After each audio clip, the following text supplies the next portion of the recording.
shame is the lowest vibration that Mhm. exists. And so the way to break that is through authenticity, which is the highest vibration. It measures like higher than love, authenticity. Mm. It's the thing that people resonate with the most. So actually, like the shame of not sounding like porn star is healed by the authenticity of your true voice. Of just being wild and messy and erotic and Yeah. embodied in my pleasure. Yeah. Welcome to Follow Your Heartsong, where we reclaim pleasure, break taboos, and awaken to our deepest desires. I'm Rose Heartsong, bringing you raw, unapologetic conversations on sex, spirit, and self-liberation. Let's dive in. Welcome back to Follow Your Heartsong. This is a show about sacred sexuality, holistic health, and the sacred. And we dive into bringing taboo subjects and bringing them to the surface so we can talk about them, go into them deeper. And we have a tendency to talk about sex on this show. So if the little ones are around, put them to bed or put the show down and listen to it later. Yeah, I am so incredibly excited because I have a dear sister with me tonight, and we're going to have such a juicy conversation. I can feel it already. So this lovely lady has been a dear friend of mine for the last year. We've gotten really close, and she is a gem. I'm so excited to have her here. Her name's Skyler Temple Singer, and it's really cool that her last name is Singer because she is a voice alchemist. She helps people open their voice. She's a coach for vocal warm-ups. She's helped me a lot with my voice to be here on this show. And also she's a sound healer and just a healer in general and just a sparkly light of joy. Hi, Skylar. Welcome. Hi, Rose. I'm so happy to be here. I'm happy to have you. So Skylar and I have been really close friends for the last year, a little over a year. We talk almost every day. So I was like, why don't we get one of those conversations that we have all the time on the radio for other people to hear the magic that flows through us? And I wanted to talk a little bit about, first off, explain what a voice coach is or a voice alchemist or activator is. Yeah. There's a lot of different types of ways to work with the voice. And what I will say first is what it isn't. It's not learning how to sing. Yeah. When I tell people that I do voice activation, the first thought is, oh, I don't know if I can do that because I'm just like, I don't know if I need to like learn how to sing or I'm not ready to learn how to sing. And I'm like, okay, great. That's actually not what we're here to do. What we're here to do in voice activation is learning how to use your voice as a tool for your own healing. Learning how to be discerning with your no's so that your yeses can be stronger, so that you can listen to the inner voice in your mind and have peace with it. And also be able to know like which of those voices is truly you and which of those voices within are coming from your parents, are coming from other people, are coming from politics and places that aren't your true voice. And ultimately, it activates your ability to be confident and speak for yourself, to take action on the things in life that really matter to you. Yeah, I love that. It's kind of, I think in our society, a lot of times we unconsciously will read something on Instagram, right? And then we'll go tell everybody, oh, this is the truth. This is what I read. Somebody posted it somewhere.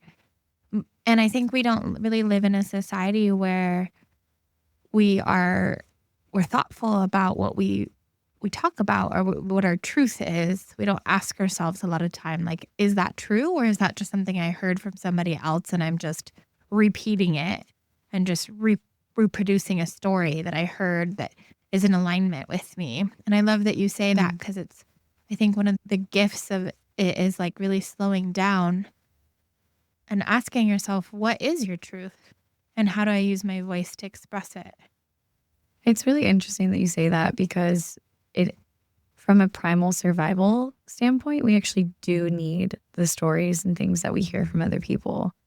As you grow up, as babies grow up, the ways that babies learn to talk and walk and do all the things that help them eat and learn to put pants on eventually and all this stuff is through mirror neurons. And I heard mommy say, "Oh, hi, honey," like this way. So then I learned how to say it like that. But then the emotional vibration of what's being held by those words is also being imprinted onto me and onto each of us. So that's also part of the journey that we all go through in evolving, is like we learned how to say it from the ways that the people before us did, but then we have to eventually then grow past that. And that's why we become rebellious teens and then like want to have our own voice and say all these things and be loud about it. Yeah, I think it's about claiming our own voice for sure. I'll dive in and explain for those who are listening what I experienced from you. So Skylar and a dear sister of ours, Amy, they help facilitate an event called Goddess Day, and it's like a mini festival for women. And Skylar does voice activation there at this festival, or the day retreat. And it was about a year ago, actually. Like, right. Yeah, exactly a year ago. Exactly a year ago. Yeah, and you had a voice. I want to say like April 14th or something, like right before your birthday. Yeah. It's like in a few days. We had a voice activation, and I think it was my first time experiencing a voice activation from you. I'm pretty certain. It was the first time I ever shared one. Oh, really? Yeah. Really? Yeah. Oh, wow. Amy asked me to do a workshop for Goddess Day. And I, up until that point, had done sound healings and some like dance workshops and stuff. But I had been sharing my voice and my story about singing and all these things. And she was like, "I want you to do a voice activation. Can you do one?" And I thought about it and I was like, "Yeah, actually I can. I'll do that." Yeah. So a year ago, I hadn't spoken to my father in about 2.5 years. I shared a little bit about this last week because it's been really active for me. I have a pretty advanced spine injury. I was dropped on top of my head 6 years ago in acro yoga, and I have 4 herniated discs in my neck. And instead of being supportive, like I would want or deeply yearn for a father to be, when I was having the most extreme pain I've ever experienced in my whole life, he was very judgmental and rude and disrespectful. And so I completely shut him out of my life for 2.5 years, that's a while. It's a long time. Yeah. And so during your voice activation, I had a breakthrough around that. I had a breakthrough in my relationship with my father and how I used my voice with him and how I used the tone.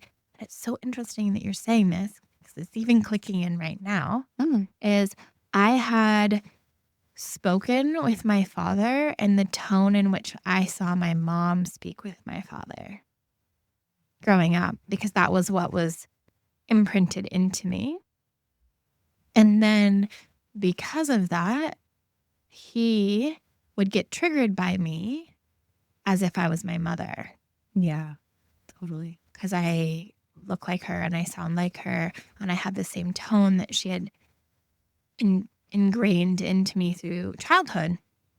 And so I was able to take personal responsibility for my part of the experience and how I created an experience in which he wasn't there for me in the way that I had deeply yearned, because I didn't express my desire for how I needed him to show up. I just got angry and shut down and disassociated and just stopped talking to him and didn't even tell him why. Wow. Yeah, I don't think I've ever told you that until now. I didn't know that part. Yeah. Yeah. That's really interesting because we were talking about the before this women's wound of worthiness too muchness actually. But to me, it's worthiness that's at the bottom of it. It's like a worthiness to even say what it is that's bothering you, what you really want. Yeah. With women feeling, they have a wound of feeling too much. Yeah. And then underneath that, what you're saying is that it's an unworthy wound or not feeling worthy enough. Yeah. Yeah. And so am I worthy enough to have my father take care of me or support me in the way that I deeply desire? Yes. And also there's so much in family dynamics that I'm pretty sure this came up really strong. Yeah. This came up really strong in the most recent voice initiation retreat that I hosted. I did a 25-person all women voice initiation retreat in March that Rose came to, and it was amazing. And I really listen because there's so much around, so many different ways that we can go into the voice and what's most needed. So what was coming up really strong was like all these fears of, if I share how I feel, I'll hurt someone's feelings or I'll be rejected, or just I don't want to hurt those people. And so for me, that took me back to like, where did that happen in our families? Like, how was that shaping us as we grew up?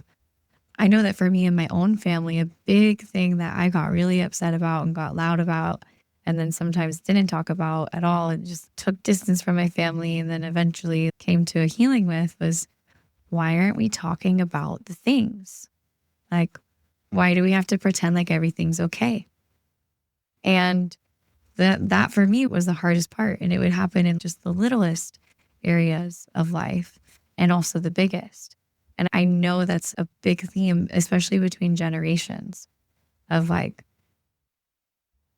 children and parents not feeling like they can really talk to each other about the things that are happening in their families or the things that they see happening in the world, and really be able to like meet each other. And because it just maybe will come to a fight, or like from a survivalist standpoint of the child, the parents just being like, no, we don't talk about that, or no, we're going to do it this way.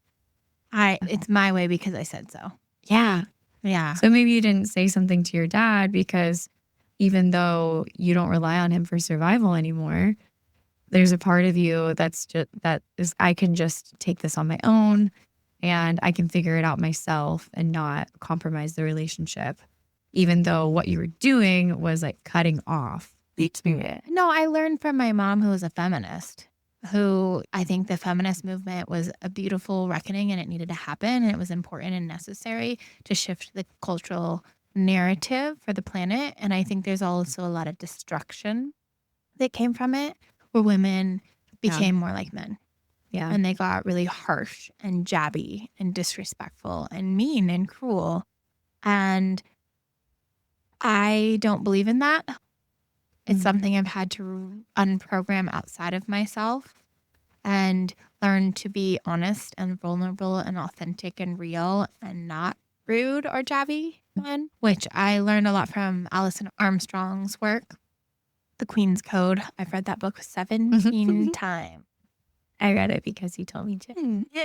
But I want to circle back because the story's not over with my dad, is I called him before my birthday, I think on this day before my birthday maybe, or the next day after your voice activation workshop when I had the breakthrough. And I was able to have some really powerful conversations with him. And the one that was the most powerful and impactful is I realized I was having a pattern of not being protected by the men in my life in a way that I deeply yearn for. And then I realized that he never protected me in the way I deeply yearned for. So I was able to call him up and have a conversation for 2.5 hours. We talked and express and say, I have this pattern with men and it comes from you. And I would love to share my experience of when I was 3 and 4 and 5 and 6 and 7 and this little child that didn't feel protected by her dad. And I need you to hear me. And I really need you to not defend or get argumentative or justify or even respond. I just need you to hear me. And it was really beautiful. Like for me, that is what I got out of that. That's what a voice activation was, is instead of saying like, when you did this, you messed up this and you hurt me and this is what happened and my life sucks because of you, which a lot of people do with their parents. So that's my experience. And he heard me, by the way, and he listened and he said he could understand how I would have felt that way. Story complete. yeah, I just want to celebrate you for that. I remember you telling me that you did that afterwards. I was like, oh my God, wow. Like the ripples are huge. And I like giggled just now when you were talking because it makes me really happy that, yeah, that's what you received, having clear conversation, being able to share exactly what it is that you want to say and why, and requesting how you want to be heard so that you can then be like heard in a beautiful way and received in a beautiful way and reflected in a beautiful way. Because, yeah, I wholeheartedly agree with what you said about the feminist movement. And I don't help people with their voices so they can like become a bulldog and be rude to the people that they never use their voices with. It's so that we can all create harmony and use our voices as recognizing what they are as tools of the divine. Our voices are here to create beauty and to express the full range of emotion. So if you can use your voice to ask for what you need and create the scenario for yourself in which to be able to share something you've never been able to share before, sing a way you've never sang before, dance a way you've never danced before, whatever it is, then that's good. And that's what your voice was needed for in that moment. And then you'll know the next moment and the next moment and the next moment, because you'll just keep trusting yourself, because it's going to start piling up. And then it just starts to I don't know, I look back now over the last year and several years, but especially I feel like it's getting really strong over the last year. It's okay. It's being proven. The more that I use my voice in this way, the more that I keep adding to it, the more I love myself, the more I trust myself, the more the reflections that I receive are affirming that I'm making positive change in the world. And I think it's just because of speaking things plainly and saying things as they are and being truthful about them, which you have taught me so much about. I love the way that we speak to each other because it's just saying things as they are. There's no need to fluff, and it's sharing the truth. And it doesn't worry about being too much or needing to add any more. It just is. Yeah.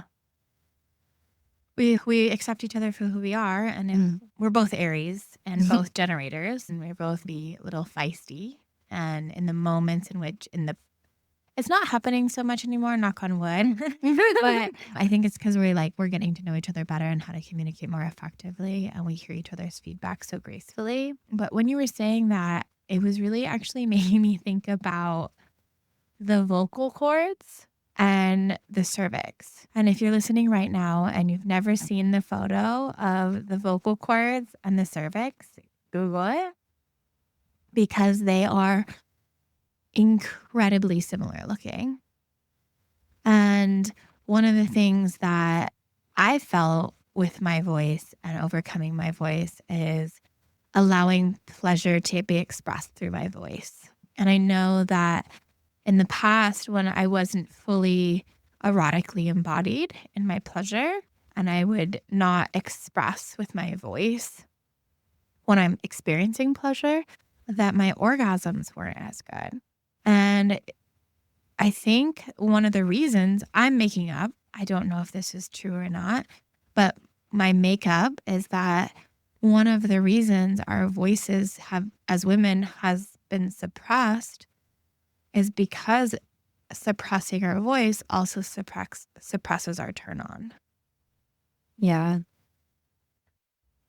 Which, by the way, the same cells or the cells that the cervix and actually think that our entire reproductive system and the throat, they have the same in vitro cells. They grow from the same cells in the womb.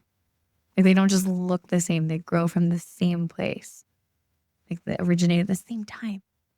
Yeah. And it also is interesting because it is pleasurable to give head for the back of the throat. It can be a pleasurable surrender experience. It's a similar journey where the deeper penetration is vaginally, it takes a lot of breath work and surrender and release and let go. And also with giving head, it can be gag reflexes can be there, or if somebody's shut down and it like disconnected or like doing it too fast and not breathing, it can be really like jolting for the nervous system. But then for both of them, I feel like if we allow it to surrender, it can be very pleasurable as the receiver or very scary depending on where your experience is with that. What do you think about that? I'm thinking about sound and voice and pleasure. Yeah, and those pieces, because it is, I know for me, it's way more pleasurable when I allow sound to be made. And I also like when my partners make sound because it's like affirming. It feels good. And so I was thinking about what you said of just the suppression of it is, the voice is a very vulnerable thing. Like your throat is located in your neck, but your voice does not live in your throat. It travels through your entire body and it passes through, right now it's passing through radio waves. And, right? And no one has a voice that's like the other. It's truly your divine essence. It's your soul. And you can hear everything in it. Like anyone who tries to say that that we can't read each other and that we can't tell what is going on in somebody, like humans are very attuned and we can tell just by how somebody sighs and how they they're just like you can hear a sigh. Oh yeah. Yeah, exactly. And so like in sex, you can hear everything about that. And yeah, women's pleasure is so suppressed. I notice it in myself a lot that I'm overcoming a lot of fear of owning my pleasure, of allowing myself to really love it. There's like a thing around like being worthy of really loving my pleasure and that being something that I can just be like a heck yes about. And it'll come through in my sounding.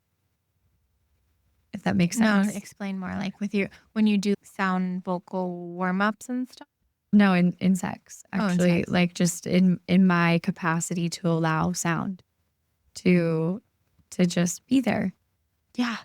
If I am in a situation in which I'm like maybe in a house with a bunch of family members or something and being fully expressed in my erotic sounds would be disrespectful in that moment because a time and a place where that's not necessarily important or I don't come as hard. And I've been told, like talking about the too much wound, like I've been told by past lovers, wow, you're really loud. And I've had shame come up around that. And I was like, now I'm like, if I decided to suppress that pleasure through my voice, I wouldn't be experiencing pleasure in my body the same way. And I'm not interested in having sex with somebody if I'm not experiencing pleasure. And if you're listening right now, I highly recommend that your sexual experiences be something that you're wanting to do and then experience pleasure and turn on an erotic energy. And then like, it's a total yes in your nervous system. And it takes practice sometimes to get there. I think voice activation is so much about pleasure. It's a reflection that I receive a lot, which is I often receive reflections that people like my sounds. I make a lot of mms and ahs and just in all of life. I have a little like soundtrack and little like fairy sounds that are just always coming out of me. And it has to do with the level of permission that I've given myself to enjoy life. Yeah. And to have a practice with your voice. Like you have an innate practice with your voice. I do. More than I do, for sure. I definitely have a radio show. I'm speaking on it right now. And I have a major story around my voice and singing. I like totally choke up. And I was having, by the way, happy birthday, Skylar. Oh, happy early birthday, Rose. So it was Skylar's birthday on Wednesday. And she had a beautiful party, actually like 2 blocks away here in Laguna Beach. And you got such a beautiful collection of people who are musicians coming together. And I actually had a little bit of shame come up Mm. where I was like, wow, like my last name's Heartsong and I don't sing. Like, what is up with that? And then I was having a conversation with a mutual friend. I was like, you know what? My heart song is having a radio show and talking about taboo things like the pleasure of being deeply penetrated vaginally or orally on the radio show. That's a heart song if I ever heard one. But I kind of actually wanted to go back to that because I went through it really fast. As I've noticed, like in working with my own body and working with clients, is if there's tension in the nervous system and if it's a no, if the experience is a no and you're having sex and it's a no, but you're still verbally saying yes and allowing it to happen, the body can contract and hold tightness. And so then like oral sex isn't going to be pleasurable. It's going to feel like, a lot of times I notice it can feel like an obligation. And also penetrative sex cannot be pleasurable because it could be painful. And so if that is something that you find yourself experiencing in your life, my invitation is really to deepen your relationship with your breath and really regulating your nervous system when you're not in the moment of turn on and pleasure, and then start working with a self-pleasure ritual or a self-pleasure practice that you incorporate that breath into your own personal self-pleasure. And just like really work on like you just do like slow intentional breathing or like pulsing breathing. So one of the ones I like to do is go like kind of pulse the breath up the spine and then let it go. And while you're pulsing the breath up the spine, doing some Kegel exercises like pulses and bringing it up to the top, like bringing it all the way up as far as you possibly can to your third eye, if you can. It's really good to bring it up to your vocals, and you can express pleasure with self-pleasure when you're on your own, because if expressing pleasure with a partner feels uncomfortable, just like allowing yourself to experience pleasure with your vocal cords, even if you're not self-pleasuring, like just humming, even. I'm the one coaching and I'm not very good at that one. I love that that's the guidance and self-pleasure because in how I do vocal activation, part of what we do is toning through the different chakras of the spine. And so that is a movement of the energy from the base of the spine up to the crown, teaching people how it's not about making sound that sounds good. It's about being able to make a sound in a certain location in your body. So like the root chakra sound is LAM, LAM, like LAM. And it doesn't have to sound pretty. You just try to send that sound down into your pelvis. And then you make those different sounds that go all the way up to the crown of your head. And like your sound is the most ancient healing tool that we have. Sound healing has been used for over 40,000 years. Like the earliest that we know is the Aborigines in Australia using the didgeridoo. And it's proven that there's ultrasound technology. There's so many like cutting edge new technologies that sound use. So what better way to go straight to the source and be your own healing tool by making the sounds of these healing things yourself and teaching your body and your cells when that sound vibrates what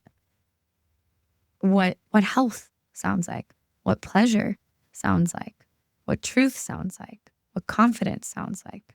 And when you do that, that creates a new rhythm and a new truth in your body. Yeah. Yeah, I was just thinking about what no sounds, but then there's different ways of expressing.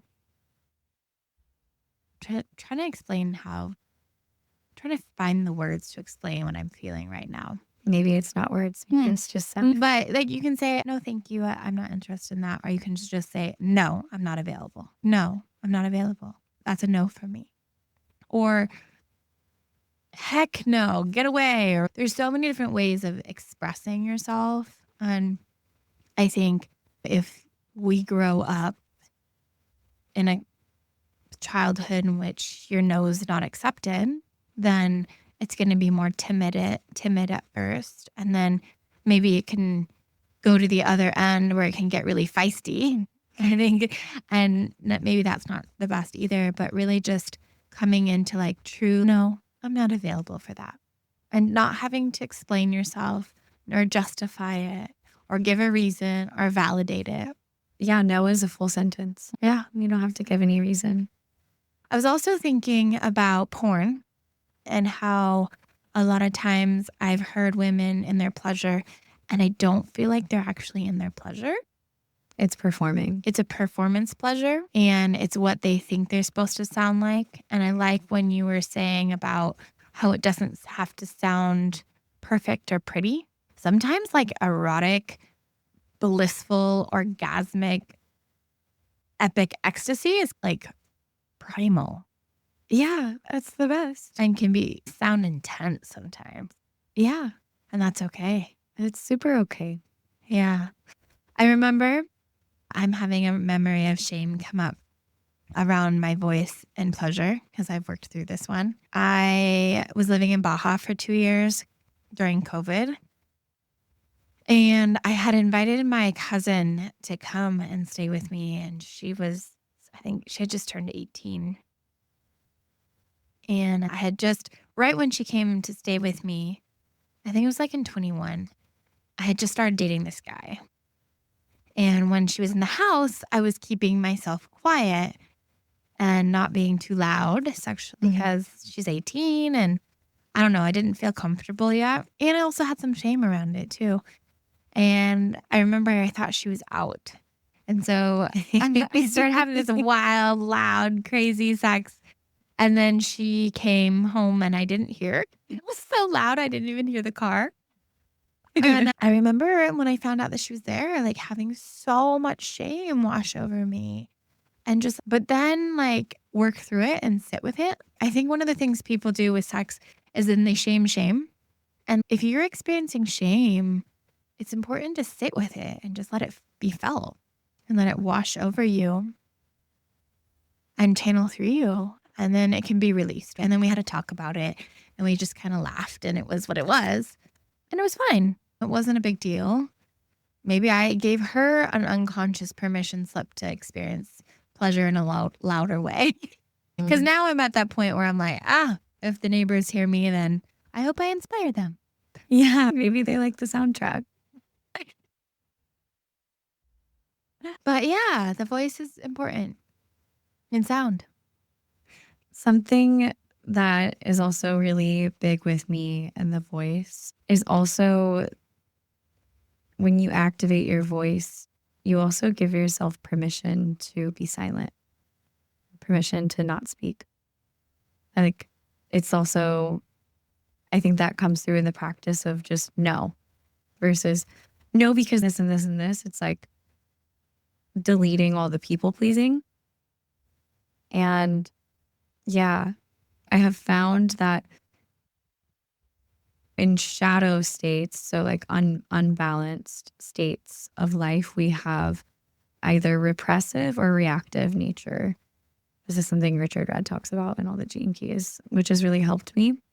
And so if in our voice, we have shadow aspects of ourselves and there's repressive and reactive, then the reactive is like over explaining yourself. Are you ever around people where they just word vomit all the time and they just can't seem to stop talking, but you don't really know what they're really talking about?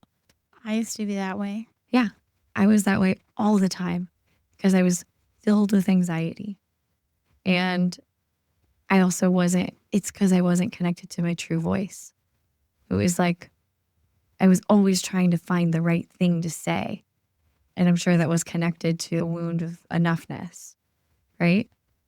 That is not someone actually who has a balanced throat chakra or voice. That's someone who has an imbalanced, like wounded voice. And so there's people in the world who are talking a lot, but their voices are not empowered. And then, at least in my own personal experience, I remembered suddenly having freedom from that. And then just feeling all this like blissfulness around my silence.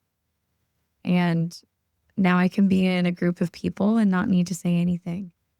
And sometimes I still have some little stories about it of, is it weird that I'm not talking right now? Or am I making people uncomfortable with my peace around silence?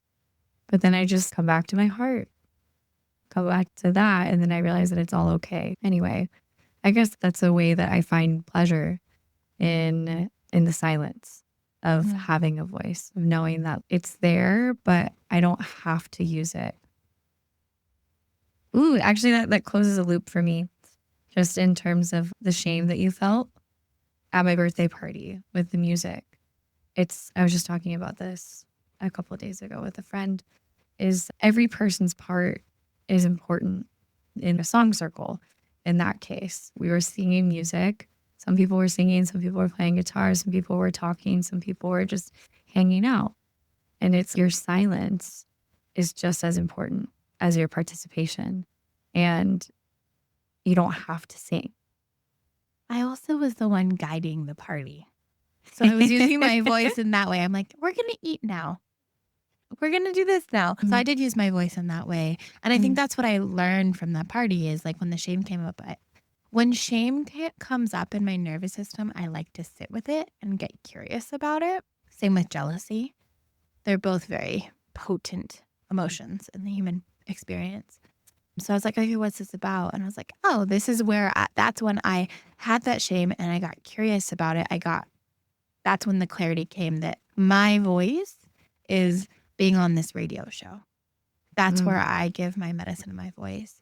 And it doesn't have to look a specific way, right? Just like sounding like a porn star doesn't have to sound a certain way versus like guttural moans and groans that can maybe sound not so pretty, I guess is what I would. So yeah, I think that there is a different, everyone has their own magic with their voice. That's what I'm saying.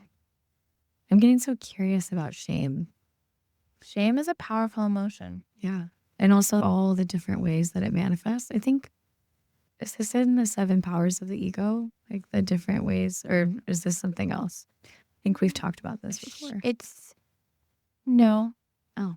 I haven't gone into that on the radio show yet. I don't know if we have enough time right now to go into that. I don't think we do, but save that for another one. We're talking about a project that I'm working with Mary Magdalene, which I've been feeling the desire to share. So I might be sharing that next week on a solo episode. Cool. But shame's a powerful emotion. It has a huge anchor with sex and sexuality. So if you experience shame in your nervous system in any way, in your body, with sex or without sex, my invitation, if you so choose, is sit with it and go, hi, shame, how's it going? What's going on? What are you here to show me? I'm curious about you. What have we got? Show me. Instead of being like, oh, it's shame, get away. Yeah. And I just remember like seeing something recently where I was like, oh, all of these things are shame. There's the thought of, I don't know, I don't think I have that much shame. And then you notice, oh my God, it's actually all of these things. It shows up in all of these crazy ways. But also how shame is the lowest vibration that exists.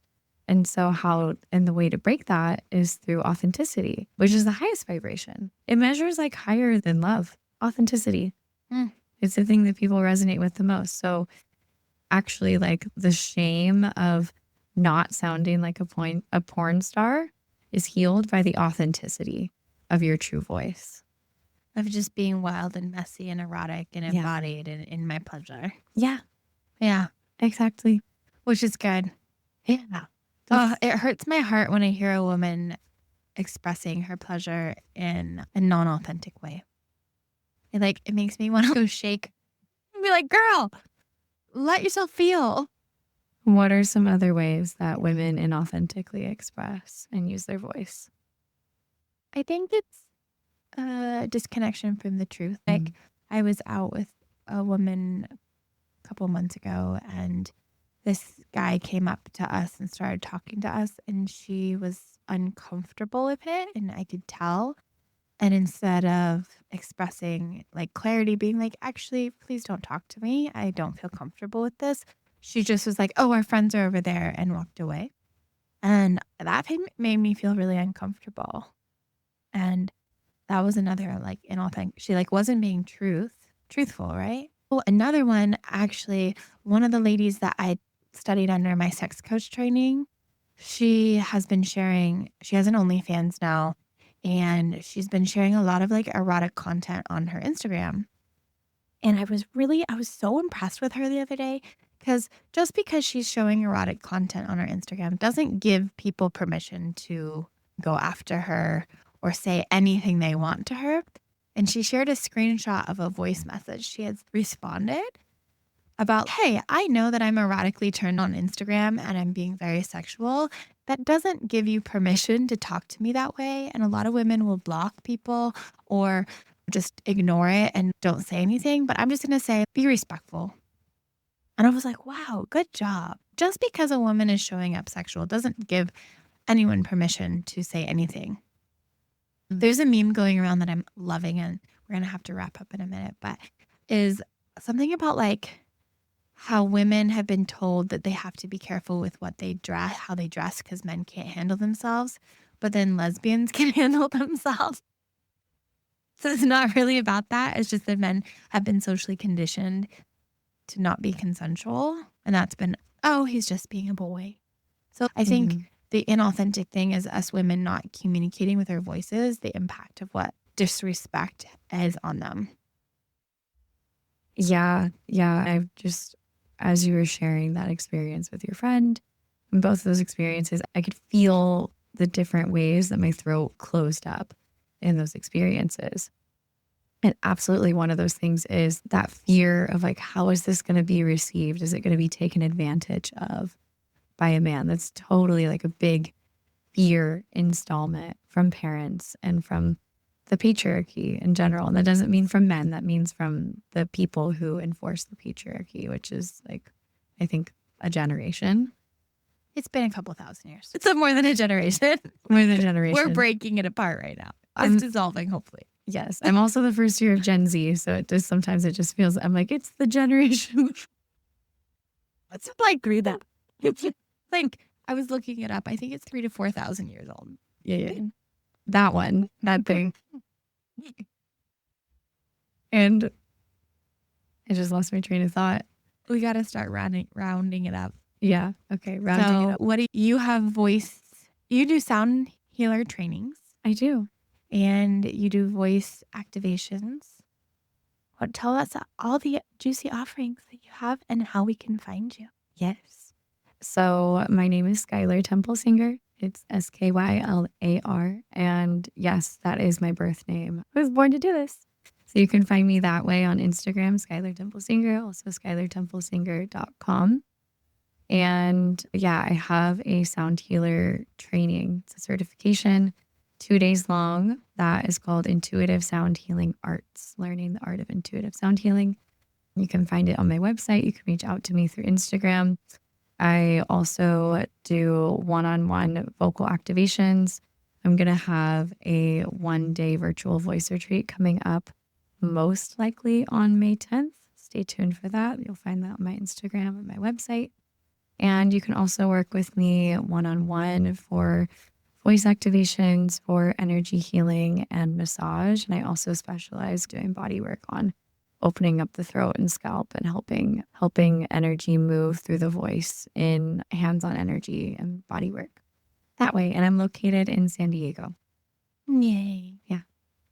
And Skylar just told me the other day that for my birthday, I get to have a healing. I'm really excited, so I'll tell y'all how it went. Yeah.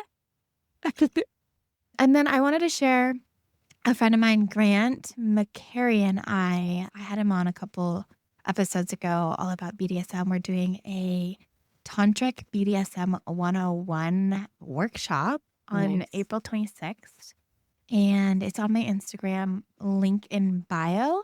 And it's going to be teaching Tantra and basic principles of BDSM and like conscious BDSM. So, like communication and like soft DS dynamics, that's dominant and submissive. And it's going to be a 3-hour workshop. It's in Newport Beach.